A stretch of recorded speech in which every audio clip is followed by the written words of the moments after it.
Welcome back to Mik'd Up. We're brought to you by Sterling Automotive. I am excited. Oh, we got a little bump in there. A little bump in there. It's okay. Brody in. Yeah, it's okay. I'm excited to introduce our friend, Brody Miller, beat writer, LSU beat writer for The Athletic. He just wrote, if you haven't seen it and you haven't read it, he just wrote a great article on some of the things that we have been talking about from day one. It's a process. It takes some time. People don't like to hear that word, but he had a really good article in The Athletic about it. Brody, thanks for coming on and sharing your insight with us. Absolutely. Thank you for having me, man. How you guys doing? I'm doing great. Nice little setup. Look, you're nice studio. You're studious. Bookshelf. You have some books. Have you read like 3 of these I books? was about to say, have you read them all? Have you read those, or are they on the to-do list? I start at 1, and then I'm like, that show's on TV, and then I never. Yeah. I have a bunch of leather-bound books. You got to get that thing away from the TV, Rich man. mahogany. Rich mahogany. All right, let's talk about this because everybody around Baton Rouge is buzzing. Obviously, LSU fans aren't emotional at all, and they're very logical about some of their takes and what they want to see. And, they wanted to see it early on in the season, right? It's going to take time.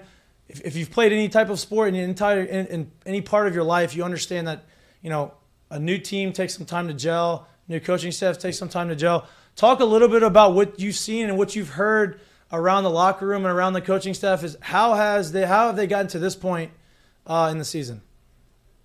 Yeah, I think so much of the first 8 months of them in the building, right? We just kept hearing about process, and you've been a part of programs doing that process, and it gets eye rolls, but it's kind of real. And this was always going to take a little while, right? Like just the situation Ogeron left this wasn't a disaster, but it was going to take a bit to be back to really competing for things. There's great talent at the top, but that second team, or the depth is just not there right now.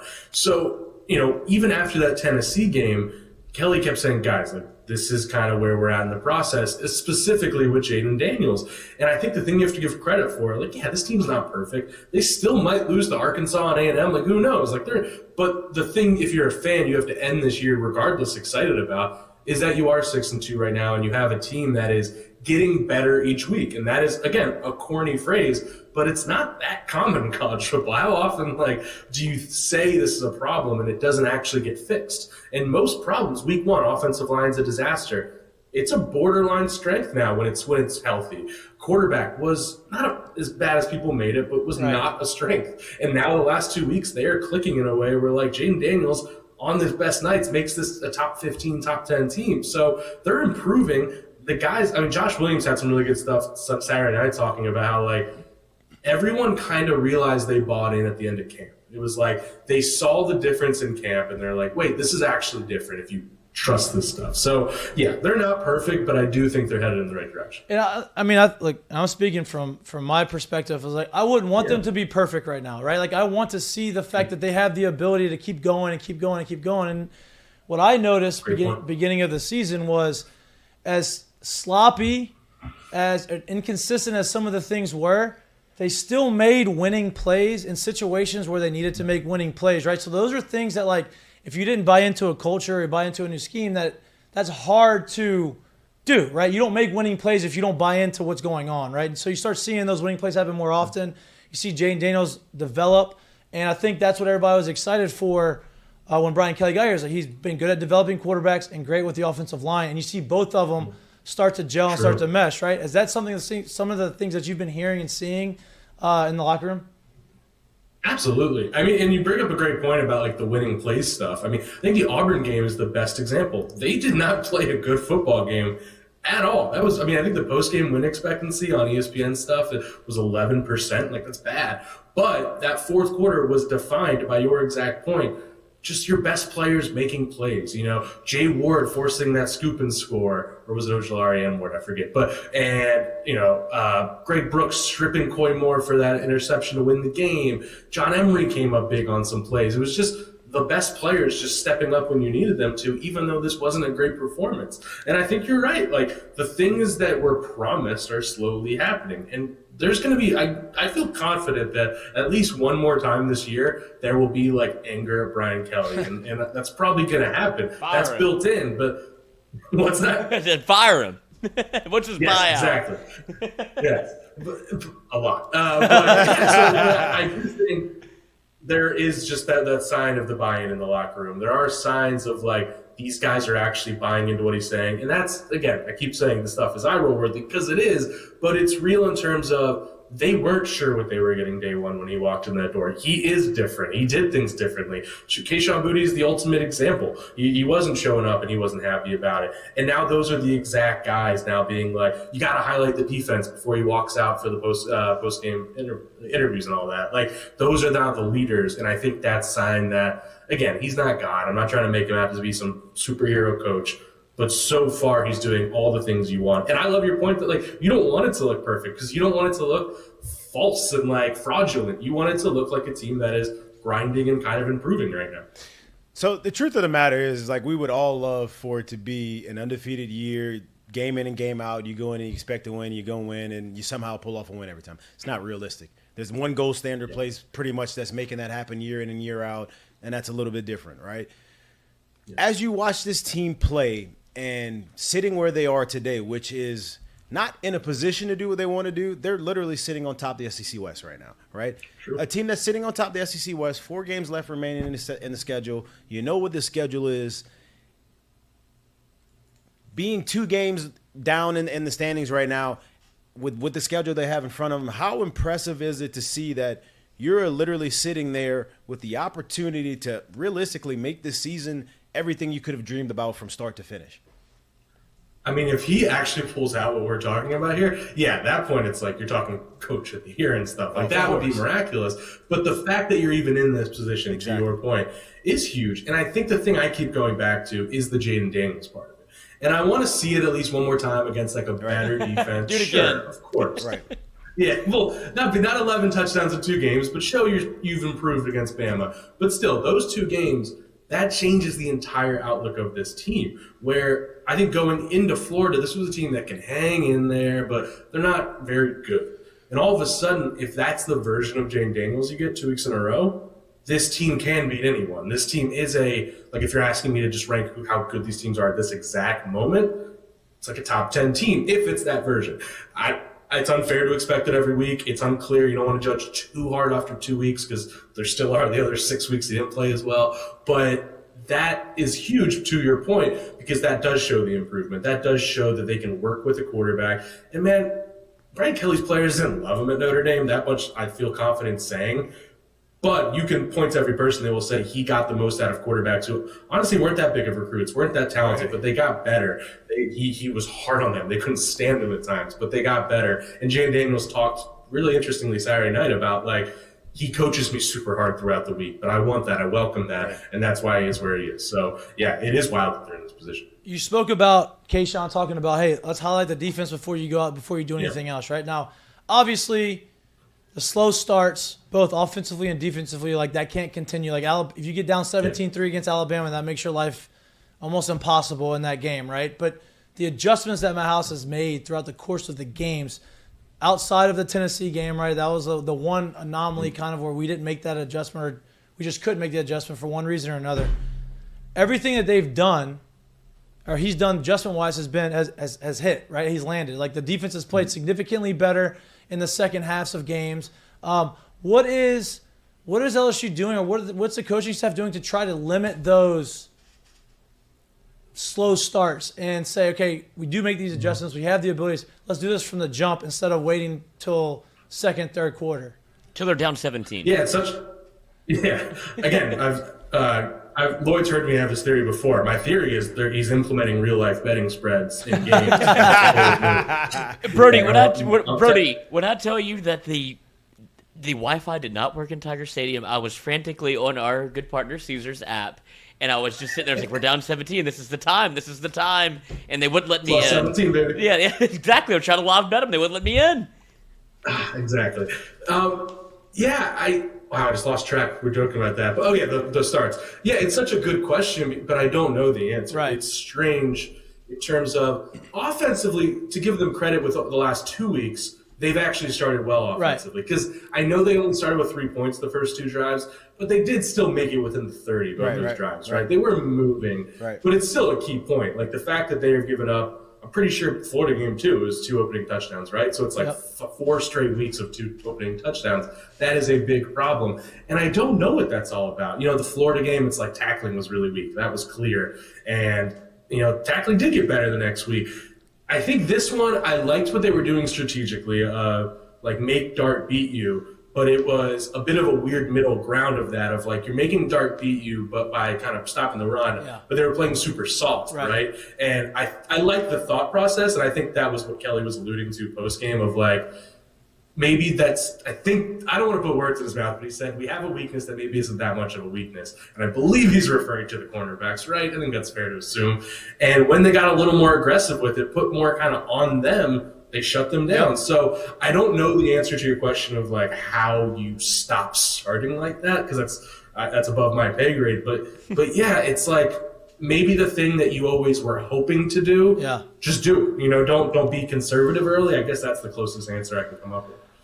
You heard Lane Kiffin talk about, hey, what changed? Well, 40 changed, right? 40 was on the field. They put him on the field more. He didn't play the first 2 drives of the game. Now, listen, I was talking before the show in my intros. I understand that there's schemes, right? I understand why he wasn't in the game, right? Because you had a game plan, you had personnel, and he didn't match up. And he said, okay, you know what? We need to get more pressure. We're going to put him in. But by doing that, they had to take B.J. Ojulari out. How do you think they can get creative to get both of them on the field at the same time to be able to do that? Because if you have both of those guys on the field getting after the passer, it's a pretty dangerous combination. It's dangerous.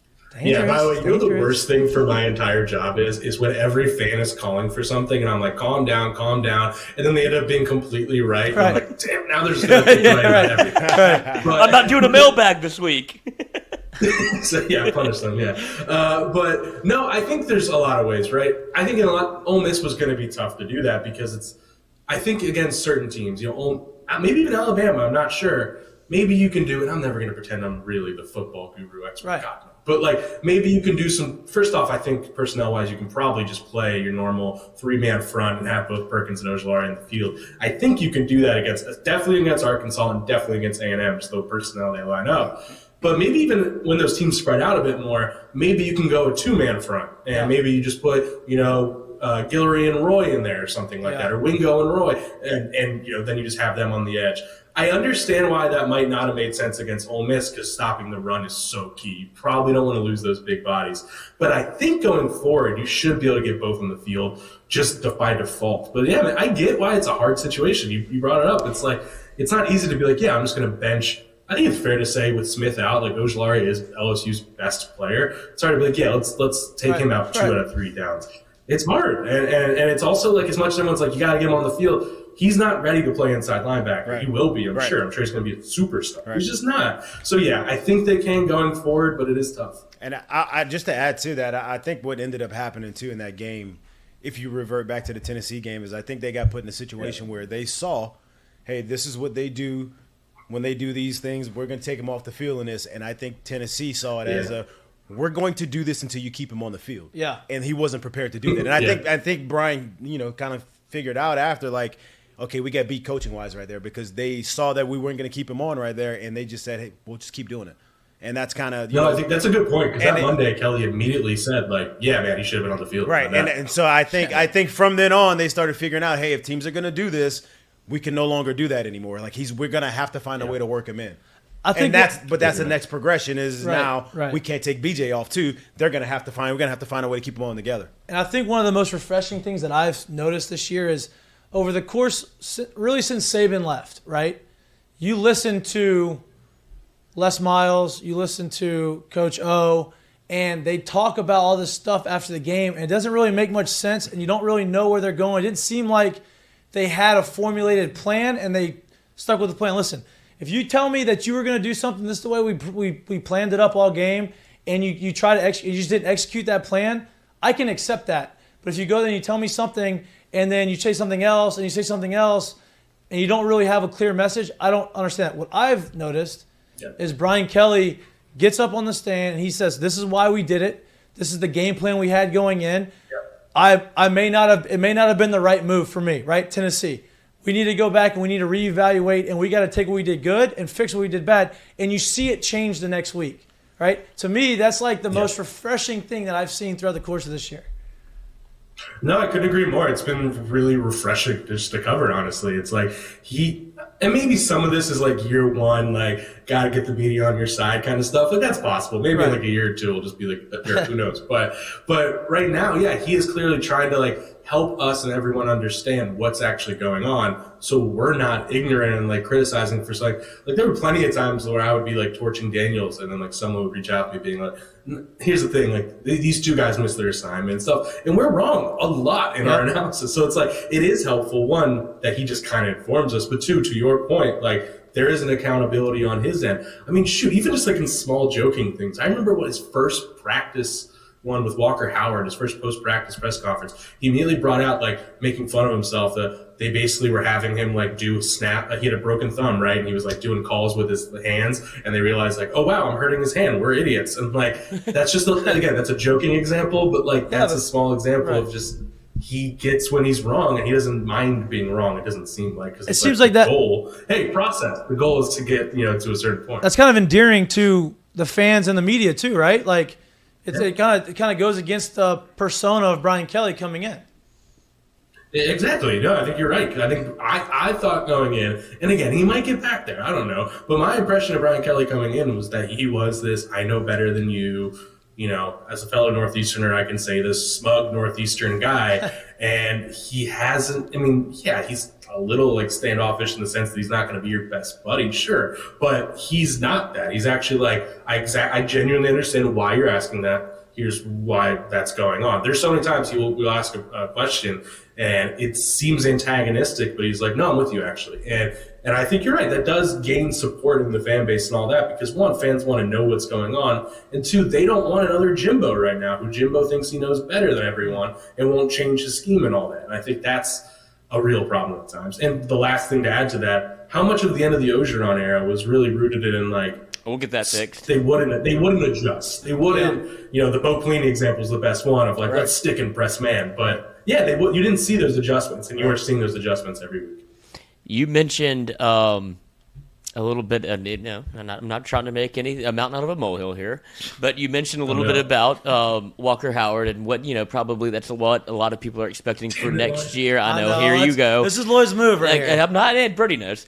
Jayden Daniels has another year of eligibility. Where do you think not only you stand, but LSU and the LSU fan base stands with another year of Jayden Daniels, if that's what it was to be? Because we talked about it last week a little bit, but now here we are, and 11 touchdowns in 2 games. I don't know where he is ranked in the NFL-wise and where did he get drafted, but it does feel like LSU fans want to press the fast-forward button and get to Walker Howard, but look at what you're watching right now. Yes. So, and I think my answer will be somewhat similar to my answer last week, is kind of cop-out, but it will work itself out in the sense that if he keeps playing this well, he will be good enough to go pro. And also, like, he's a fourth-year guy. Even if it's, like, medium, his stock's not great, but there's a little, just because of the way he plays football, I don't think that's going to drastically change. I think you see this with, like, big men in the NBA sometimes, and shoot, Mike may be able to talk about it with baseball. Like, sometimes your stock isn't going to get drastically better, so you just want to go take your chances and go develop in the pros and all that. That happens. So I think that's a small part of it. Like, I just always, when he came here, was told, like, he came to get ready and go pro. And so to your point, if he keeps playing like this, he will absolutely probably be good enough to go pro. On the other hand, if he doesn't keep playing like this, it might not, if he's not good enough, it won't matter, because then they would replace him. So it's like, I kind of think that works itself out a little bit. But man, if he keeps playing like this just for the fun of it and wants to come back, I think Brian Kelly does not view things through like, I got to keep my 5-star happy, or like, I want to think about the future. He's going to think the best guy's going to play. I think he would very openly welcome a very heated quarterback situation next year. I think he would love that. Now, here's a very outrageous and maybe more of a fanny kind of. You hear his voice. My least favorite. No. This is actually so. Jayden Daniels has 1 interception this year, right? Yep. Yeah. Okay. Yep. He has 11 touchdowns over the last 2 games. If he has a similar type of game against Alabama and beats Alabama, does Jayden Daniels get put in the Heisman conversation? Ooh, that is fun. I think he gets like in the conversation. You know what I mean? Because it's like hard to catch up. I mean, yeah, I guess Hayden Hooker's like the leader in the clubhouse, but like you look at it, you're like, well, you just beat 2 of the top 10 teams in the country. You have a chance to win the West, and you're going to put up some pretty gaudy numbers by the end of the year. So I mean, I'm not saying he's going to win it, but like maybe get invited. Yeah. No, I think you're totally like if he does what we're talking about, I don't see any way he wins the Heisman, but man, yeah, he could get an invite if he pulls off hypothetically what we're talking about, because then you can even do some revisionist history. Say this does happen and he keeps thriving, you can start doing revisionist history of like, man, he wasn't even actually as bad as you thought those early weeks. Like, hey, his yards were good. And like, and I don't know if I completely agree with that, but you could do that. Yeah. And I am actually a believer he was kind of keeping it afloat more than people think. So it's not like a crazy. Do I think he's ever even second in the Heisman? No. But could he get an invite if he beats Bama? Yeah, man. Yeah, I'm by no means. I'm not saying he's going to win the Heisman. I think if he does it, I think if he does this 2 more times, I think the conversation of him being in the race is real. One more time, I think it's... And how much of this stuff is narratives, right? It's all about narratives. Yeah. And, like, if you take LSU from mediocrity, not literally single-handedly, but your performance elevated it and just changed who they are, yeah, man, it's all narratives. So I completely agree. And the only reason I'll say that, and the only reason why I feel like it'll be that is because they're ranked 18th and 20th right now in the two big polls, right? So if they were to hypothetically beat an Alabama team that's 6th, maybe 5th or 4th, depending on what happens this next week, right? When they're both off, they jump up to a top 10 team. Now, if they go and do it, if he goes and does it again against another Arkansas team, which who knows where they'll be, but they're a decent enough team, I think it becomes real then, because then you're talking about a borderline top 5 team, and then that narrative I think really becomes a thing. Then it's going to play for the SEC West. Yeah, exactly. Right. Special teams has been a topic of conversation. Not controversial at all. Topic of conversation. Seemed like outside of the first play of the game, seemed like special teams looked a little bit better this week. No muffs, no coverage bust. Actually, some pretty decent returns in the return game. Yeah. Great fair catch. Great fair catch. Got a standing ovations for the fair catch. I did genuinely laugh when that happened. I did too. But I think I anticipated it. Like, man, if he catches this ball, he's gonna get a nice ovation. Well, you were probably one of the people cheering. Yeah. Oh, you could have heard Brody when that. I may have said just don't put anybody back there too. So. Scooter Hobbs was genuinely the whole second half. Like, man, this is getting close. Like, I don't think they should put anyone back there. But I guess give me another Diet Coke. My question to you is like, what is the move in the special? How do you progress special teams wise? Like, obviously it's easy to blame the coaches and it's easy to blame the players. I think it's a combination of both. It's maybe not some buy-in, maybe something's not landing with the players. And Polian is Brian Kelly's guy. So like, what's the move going forward? Like, how do you solidify? Because we've obviously seen how important special teams is to a team. Yeah, it's hard, right? I feel like that's like such an important question and a good one. It's one that like I just don't know the answer because I'll never pretend to be like, on the edge there, they got to change no, I don't know with special teams. But still, no, I think that it is an area that does feel like coaching a bit more than some others because it is awareness. It is so situational. I remember hearing stories of Greg McMahon just like, so many of the great special teams plays of those last 5 years were like McMahon prepping them for some obscure situation that never would happen, and it happens. And I do believe that. So it is better that there weren't the issues this week, but some of it's also hard because it's like dropping the punts isn't coaching, and those are guys you trust to catch the ball. Like, I trust Malik Neighbors and Jack Bech to catch the ball, and they drop it. Like, I'm not going to dunk on Brian Polian for that. And I'm not even really going to dunk on him that much for, like, a true freshman messing up on an extra point block. Like, it's just kind of messy. And if it becomes an issue next year, then it's like, all right, you got to do something here. But if they can figure it out these last 4 games, I do think it should kind of quiet down. But, yeah, man, I don't know the answer because it does feel – I think that is a buy-in position, yeah. I feel like this is something that should be said, and I'm going to say it because I don't think Mikie Wingo is getting his flowers at all, and he has been in the absence of Mason Smith. He blew up that game all Saturday, and he has been that guy. You heard about it all in camp. You see it happening, and still nobody really wants to talk about him. I understand the Harold Perkins love. He deserves it. But Mikie Wingo has been the guy that's opened everything up on this defensive front. How impressive has he been to you, and what Matt House has done on defense whenever they're, just spotting you 17 at the beginning? Yeah, I mean, if you don't count Ojulari as a lineman, I think it's fair to say Wingo's been the best defensive lineman. I mean, I remember, like you said, all camp I kept you'd ask staffers, who's the best of the transfers, who looks the best, and a lot of them would pretty consistently say Wingo, and you're like, he's a backup. How does that work? And he really does look. I think there's an argument. I'd say him and Greg Brooks maybe are the two best transfers, right. And he gives you something where he is giving you a pass rush, and he's a good run stuffer. He kind of is. This is going to sound. I'm trying to figure out how to phrase this. It's the most constant. He's kind of what I thought Jaquelin Roy was going to be when he was a freshman.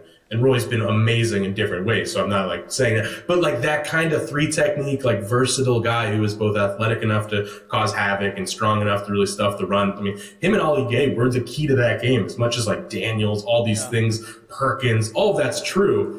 But that 3-man front blew up so many runs at the line, and a lot of it was Gay and Wingo just making solo tackles there and all that. So, yeah, man, Wingo's the real deal. He still has 3 more years of eligibility. I mean, at least at LSU 1 more year. I mean, it's a huge thing for this LSU D-line to think, they still have Mason Smith, Wingo, Perkins. I know that's not even the question you're talking about, but so much of that defense could just be filthy next year if they make the right moves in the secondary.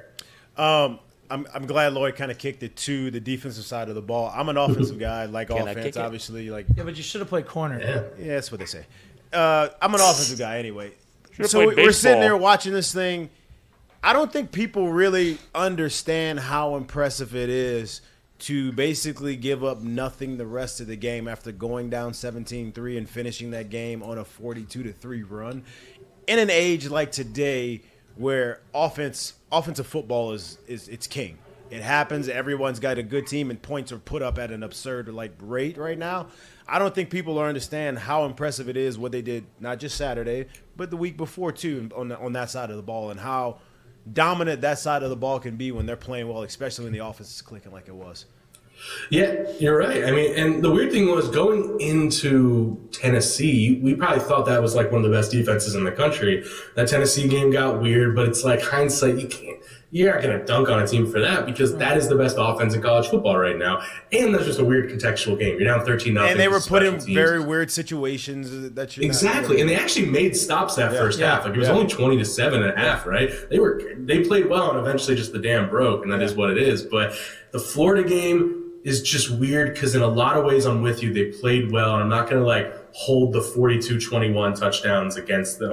I'm not going to really judge them by that. Yeah, this defense is really good, and Matt House is that was probably the one hire I think probably most of us, right? We're that's probably the best hire they made. Yeah. Frank Wilson maybe, but he's the real deal. And I mean, it's the adjustments we keep talking about that you brought up before. It's the way that that Mississippi State game plan was beautiful, where it was it wasn't just the drop 8 thing that everyone talks about. It was conservative while attacking in the pass rush in super creative ways. And this defense is really finding itself where now Perkins is finally in his actual form of what you'd hope. And it's it feels endless. And the one concern is the corners, and they're hanging in there, man. To Kelly's point, they got more aggressive in that second half, and Jackson, and some of it's just Jackson Dart isn't that great, but Dart wasn't able to beat them. Mekhi Garner's had a pretty nice year, but our Converse doesn't really make mistakes. And that D-line is it's causing havoc. I mean, B.J. Ojulari is it crazy to say the second or third best pass rusher in the country right now, and he's almost an afterthought. I like what this team can do. I mean, they have flaws. Tackling had that 2-week stretch was a major issue, so you want to get that short up. But I don't hate them matching up against Bama. Am I picking them to win? I'm not. But I like them because their Bama O-line isn't that great. LSU's D-line can win that battle. Bama's offense is great, and I'm scared of Bryce any day of the week. But the one thing that Bama's not able to do this year is take the top off you. They don't have those difference makers in the receiving game. That's great because that's LSU's weakness, arguably. So there's a lot of stuff that matches up that LSU can make this a ballgame. I have no idea if you have the answer to this question, but do you know what happened to John Emery and what his prognosis is going into the Alabama game? No, I'm glad you asked me. That's going to be one of our first questions, I think, Tuesday, right, tomorrow when we talk to Brian Kelly. Because the worst part about these post games is you have 6 minutes to ask him kind of questions that are really for your game story, and you don't get asked. You got deadlines. What's going on with? Yeah, well, it's just like that's not the time to be like, what's going on with this little injury? So I don't know. It was strange. I mean, some of it, it's possible he just like Goodwin was back and just those were the two guys they trusted. But it is strange because Emory had been finding his form a little bit. He was looking good. I don't really know what that was. And if you guys know, I'm all ears. I do not. I do not know. I do not. We'll let you know when we find out. I'll We'll shoot you a text. I'll keep my ear to the ground Jordy, for you. Sometimes with Jordy, I'm like, Jordy actually knows what's going on, and I don't. And he asks about it, and I'm just like, how do I play this? Brody, dude, I appreciate you taking out the time and coming on the show today. One last question. You said you kind of like the matchup against Alabama, right? Obviously, it's 2 weeks away. The team has the week off. The spread, me and Lloyd, I bet LSU was plus 17 before the Ole Miss game. You got 17? It's down 16.5. Do you think that it's going to go down a few more points? And well, it's actually a pick 'em. To be honest, if you're betting on LSU, they give you 17 every time they play. Great point. That's a great point. Terrific point. That's Right. Start right at it, baby. Probably why you're a great bettor. Yeah, thank you. It's good. Yeah, I know it's there's no way it goes below 14, but yeah, no, I think it will go down to that 14.5 range because you're in this double zone of Bama's flaws are clear. Like they're still, to me, a top 3 team. Like I'm still scared to death of them, but yeah, like they have their flaws. LSU's finding its footing. Yeah, I love that 17, like 17.5. I really like that because it isn't Tiger Stadium, and you do again like Bama's gonna get theirs, but I don't know if they're gonna have the explosive plays to blow you open. Right. And I think the fascinating part of that game is going to be, can LSU run the ball like they have this past week or two? Because, Bama's front is great. Like, I mean, have fun with Will Anderson and all that. So, yeah, I don't know if they'll be able to do that. And it'll be the best test for Jayden Daniels because not just like bodies-wise is Bama good, but Nick Saban and Pete Golding are going to come up with probably the most creative defensive plan you've seen yet to figure out what they do. So, yeah, I like the 17.5 though, but I wouldn't go below like 16. Yeah. Mikey, why don't you steal that playbook from your I'm going to work on it. Keep it in the family. Pete Golding, Pete Golding's brother is my brother-in-law, so maybe I can get some inside info. Maybe I get some inside info and try to get some just hand it over to Go Brian have Kelly. dinner over there a couple times this week. All I ask is for season tickets and just maybe some field passes every game, and I'll give it to you. What's the binder say? Yeah, Brody, I appreciate it, dude. Enjoy the rest of your night. Enjoy Monday Night Football. Hopefully, it's not a stinker. It looks like it's going to be a stinker, but I need it to be a stinker. Hopefully, we'll see. But appreciate it, man. We'll have you back on and tune in tomorrow morning for the Jordy Collada Show. You hear more from Brody.